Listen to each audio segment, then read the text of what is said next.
Il s'appelle Alice. Une première pour le chantier Multiplace, plus habitué à fabriquer des bateaux de course. Ils viennent de réaliser le fuselage du premier avion à passagers entièrement électrique. On a abordé ça un peu comme une coque de bateau, avec un process innovant pour l'aéronautique, mais qu'on maîtrise parfaitement dans l'entreprise.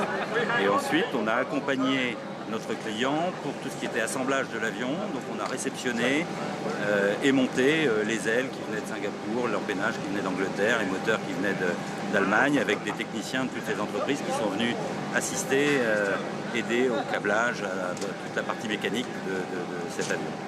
C'est une start-up israélienne, Eviation, qui a imaginé le prototype. Il leur fallait juste un constructeur habitué à travailler sur des pièces de grande dimension en carbone. La raison, c'est que Multiplast est très professionnel dans toutes les phases de la construction de ces formes très légères pour les avions et les bateaux. Et nous les avons trouvés très arrangeants et très engagés. Ils voulaient ce projet. Nous leur avons dit, c'est un projet dingue. C'est très court en temps, c'est un très gros avion, très difficile à construire. Pouvez-vous, et le plus important, voulez-vous le faire? La réponse a été oui. 12 passagers, motorisation entièrement électrique, un rayon d'action de 1000 km.